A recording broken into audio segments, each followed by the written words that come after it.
இந்த ஷோல்டர்ல நம்ம கன்சீல் பண்றதுக்கு நெறைய மெத்தட்ஸ் இருக்கு. ஆனா, என்னதான் நம்ம கன்சீல் பண்ணாலும், இந்த எட்ஜ்ல பார்த்துருக்கீங்களா? எப்படியாவது ஒரு பாயிண்டாச்சும் ஒரு லைட்டா ஒரு வெளிய வந்த மாதிரி இருக்கும். ஸோ, அது வராம எப்படி ஃபினிஷ் பண்ணலாம் அப்படிங்கிறத இன்னைக்கு பார்க்கலாமா? இப்ப நம்ம ஷோல்டர் ஜாயின் பண்ணும்போது, ஃப்ரண்ட் நான் கம்ப்ளீட்டடா இருக்கு. பேக் வந்து ஸ்டே ஸ்டிச் இல்லாம இந்த மாதிரி ஃபினிஷிங்ல இருக்கு. இது ரைட் சைடு கரெக்ட்டா? இந்த ரைட் சைடு மேல இதோடைய ரைட் சைடு வந்து பிளேஸ் ஆகணும். Right side over right side. அப்போ நமக்கு தெரியும். இதுல அன்ஈவன் வருதா? இல்ல ஈவனா இருக்கா? அப்படிங்கிறது நம்மளுக்கு நல்லா கிளியரா தெரிஞ்சிரும். இத அப்படியே மெஷின்ல வச்சு பேக் டக்ல எதுவும் குடுக்க வேணாம். யூசுவலா நீங்க ஸ்டிச் பண்ணுவீங்க இல்லையா? அதேதான். இந்த மாரி ஸ்டிச் பண்ணி எடுக்கணும். ஸ்டிச் பண்ணதுக்கு அப்புறம் இங்க பார்த்தீங்கன்னா, உங்களுக்கே தெரிஞ்சிரும். அதிகமா வந்திருக்கா? வரலையா? அப்படிங்கிறது. இன்கேஸ் அன்ஈவன் வரும்போது, கிளாத் ரொம்ப திக்னஸா இருக்கும்போது, இது நீங்க வந்து பிரிச்சு எடுக்கிறதுக்கு ஈஸியா இருக்கும்.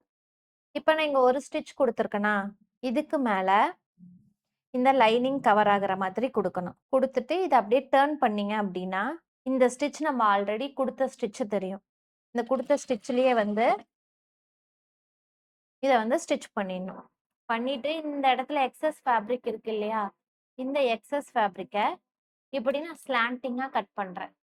ஏன்னா டர்ன் பண்ணும்போது இந்த இடம் வந்து பல்ஜியா தெரியாம இருக்கிறதுக்காக. ஸோ நம்ம இப்படி டர்ன் பண்ணும்போது, எனக்கு இந்த இடத்துல எங்கேயுமே எக்ஸஸ் இல்ல. தெரியுதா? கரெக்ட்டான ஷோல்டர் ஃபினிஷிங் எனக்கு கிடைச்சிரும். ஸோ அதே மாரி அந்த சைடு பண்ணி காட்டுறேன் மறுபடியும். இந்த சைடு பண்ணும்போது, right side over right side இது ஃப்ரண்ட் ஷோல்டர், இது பேக் ஷோல்டர். இந்த பேக் ஷோல்டர ஓப்பன் பண்ணி வச்சுட்டு, இந்த ஃப்ரண்ட் ஃபினிஷ் பண்ண ஷோல்டர நான் ஃப்ரண்ட்ல வைக்கிறேன். ஸ்டிச் பண்ணிட்டு, இப்படி ஸ்டிச் பண்ணி எடுத்துடுறேன். எடுத்ததுக்கப்புறம் இந்த லைனிங் இருக்கு இல்லையா? இந்த லைனிங்க மேல வைக்கிறேன். இந்த பீஸ் வந்து ஓவர்லேப் ஆயி இங்க வருது. இது அப்படியே ஃபோல்ட் ஆகணும். இந்த ரா எட்ஜும் இந்த சைடு ஃபோல்ட் ஆகணும். இத அப்படியே இப்படி திருப்பிக்கோங்க.